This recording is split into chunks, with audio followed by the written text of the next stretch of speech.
comes. He's all forward this morning.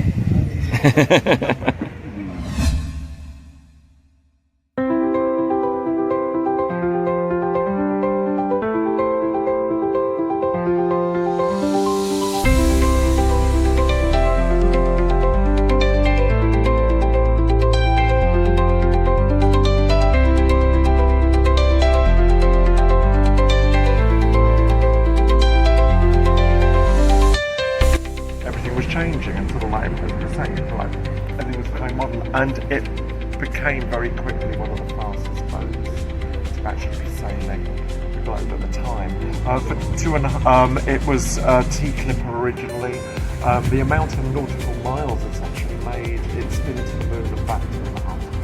And what is a clip?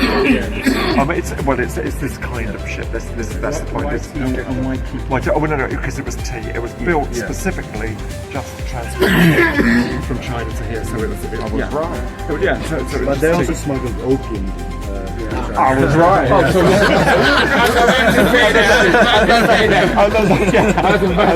And then they did pack the others. So it's like there's a little bit of everything. After Do you know the reason why the ships are this size? Why? Oh no. Because at that time the Spanish ships were a lot bigger, and they find the smaller ships could run more quicker. And that's why Britannia moved away, because our ships were smaller. This is why it became quicker. Yeah, related to Queen Elizabeth's Armada picture, where the British ships beat the Armada because they could slip through. Exactly.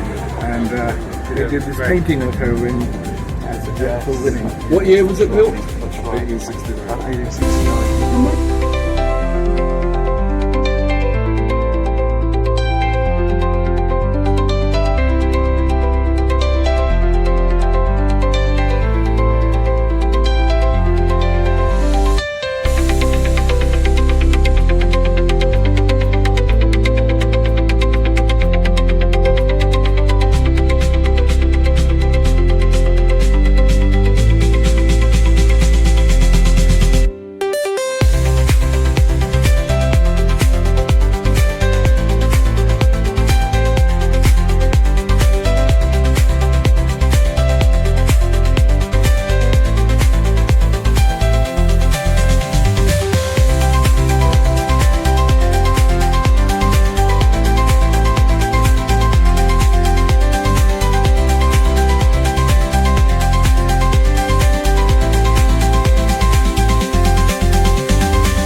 Static hum invades my veins marrow.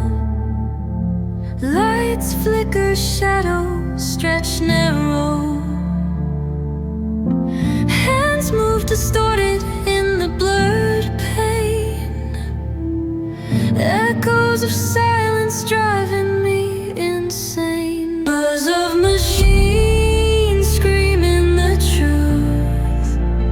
Colors bleed out in slow motion loops, chasing the sparks in a world gone gray.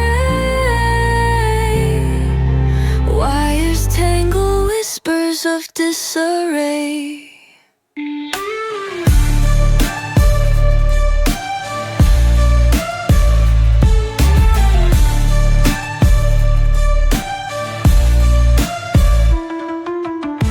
Broken glass falling like teardrops.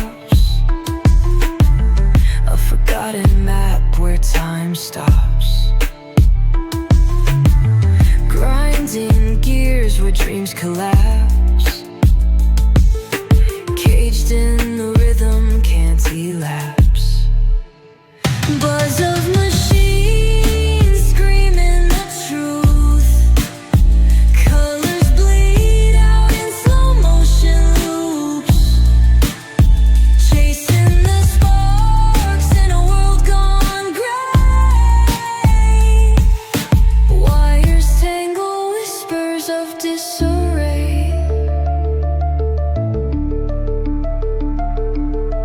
Fingers on strings, pulling the thread.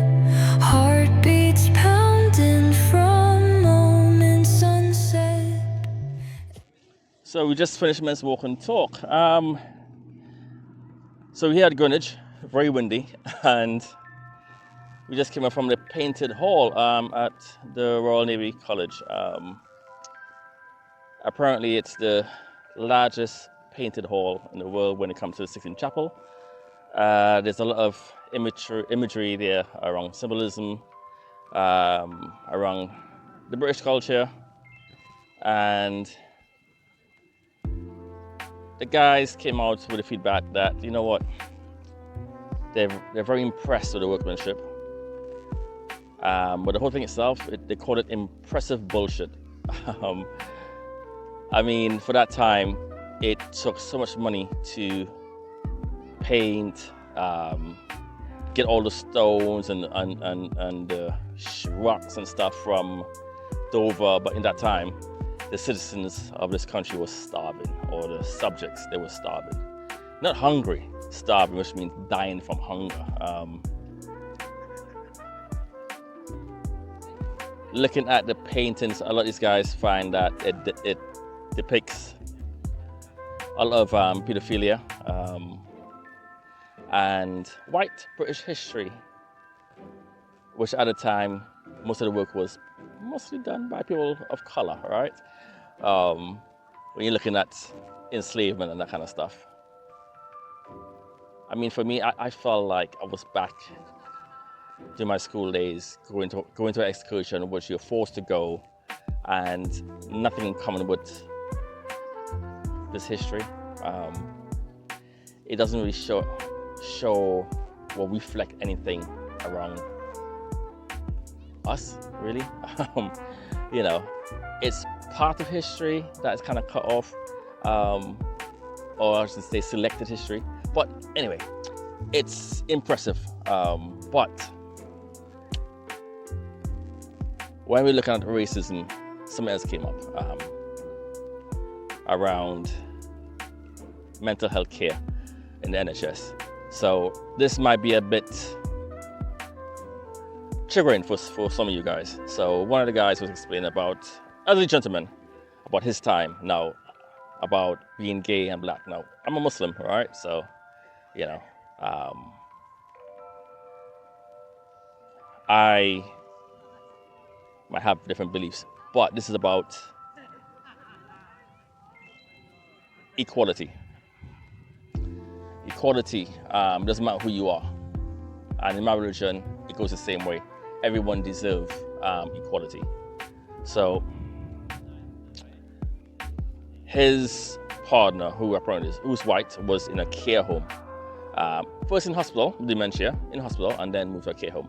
Now, he himself, who is black, apparently they refused to tell him anything about what's going on with his married partner. He was then moved into a care home. He went to the hospital to visit him, wasn't there. But this is not the worst part. The worst part is that when he went to the care home, he found that his partner had cigarette burns behind the neck. To find out that the staff there was having fun. They didn't agree that that this white person was with a black person. The first most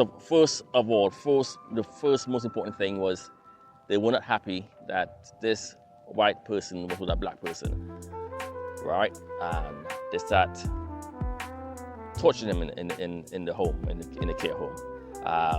They'll whisper things in his ear. They will take pebbles from the garden come into the eating area or the lunch area, and just throw stones at him. And not just him, they do it to other people as well. Just that more with him because he was with a black person. They would kick his ankles passing by and say sorry. They will drop hot tea on him. And when he had visitors, they'll pretend everything was okay. And he was one of the staff was caught whispering words in his ear, nigger lover and that kind of stuff. But eventually went to court. They won the case. Unfortunately, the person died before the case was won. But what do you think happened to those 2 members of staff that was torturing? So they found evidence, and guess what happened? They lost their jobs. They were fired. The award, the settlement was £30,000. Only £30,000 only, for torture of years of torture. Cigarette burns behind the neck, hot tea being thrown at you, being kicked in the ankles. £30,000. It was the worst part. Those two members of staff who lost their jobs were able to go on somewhere else, another care home, and got rehired, right? They got rehired. So they can do the same thing over again. And this would have been probably the late 90s, roughly, when this happened. I'm hoping with the new launch that's coming out, the PCREF, Patient Care Racism Ethical Framework. I know a lot of you all don't know about it yet, but we are, we've been part of this launch. I'm happy to have been part of this with SLAMS, and I can't wait for it to be in practice, where professionals in the NHS, and hopefully we'll move on to the prison system, we move on to also care homes, where they have to follow this paperwork, they have to have training, they have to be aware of the biases. But let's face it, who goes into care homes and actually do these checks? Who's making sure that, they are being held to a certain standard? Because, God forbid, I'm getting older. Imagine myself going into a care home and have to face racism, or just being tortured. Or what about my poor wife who has a illness? What about things? Our own parents. God forbid they have to go in a care home. And it doesn't matter about color of skin, because this is racism, right? But also, in general, people are being tortured in care homes. And I know that the more money you have, the better care homes you can go to, but we're talking about these, there are a lot of care homes out there that don't have funding, that, they can't afford training, and the staff are getting away with murder. Maybe they are getting away with murder because, the guy who was tortured, he died. He died miserable. And who's to say that had no impact on his death, right? Maybe not causation, but maybe if it wasn't happening, he might have lived longer, because think of the stress. I remember he was asked, why didn't you speak up? Why didn't you say anything? And he said, because I didn't want to stress out my loved ones. I didn't want to burden them.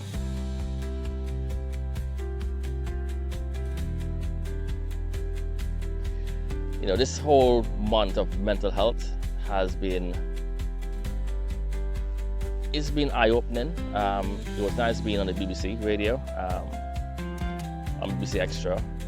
It was nice to look back at my own mental health, to see that I am improving when it comes to my own negative thinking, my own negative behavior. 6 years, I would say 7 years, almost 7 years now I've been working on that with personal therapy, doing my own degree, and I've for me. I mean, other guys have highlighted two things that needs working on. I mean, for myself, procrastination. That's one. That's a big thing for me, procrastination. And being a therapist, it's not a good thing to procrastinate, especially when you have loads of paperwork to do. And that's one of my weaknesses. Even since I've been a student, this is my last year. I got to do a dissertation. I've got assignments due, and narcissism.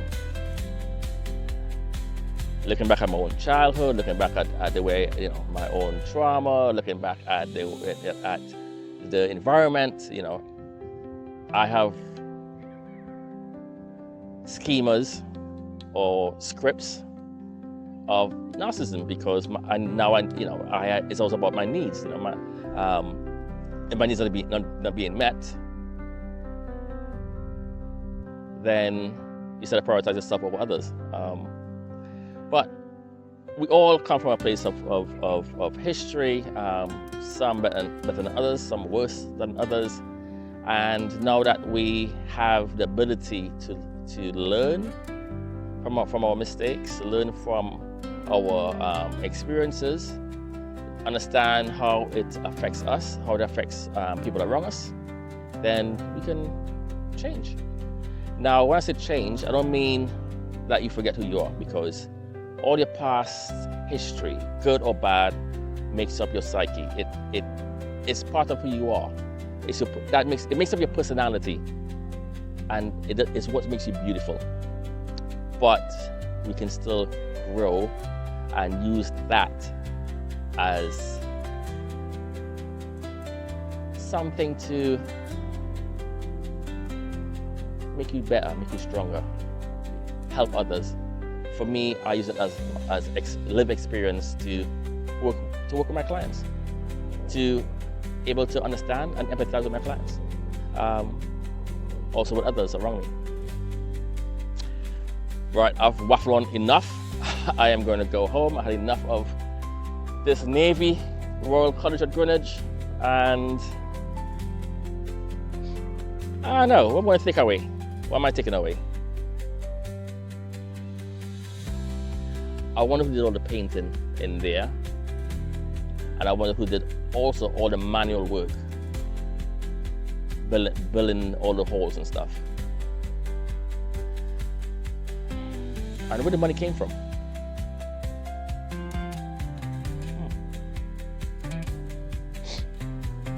Not who donated, not the benefactors, but where the money actually came from. Because I know they wasn't selling apples, and I definitely wasn't selling tea. I wonder what other goods the empire were able to get their riches from in trading.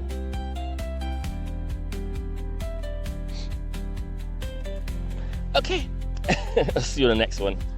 Guys, enjoy yourselves, take care of yourselves, and I hope you guys were able to increase and build and become more resilient and learn more about your mental health for this mental health month. So have a good one.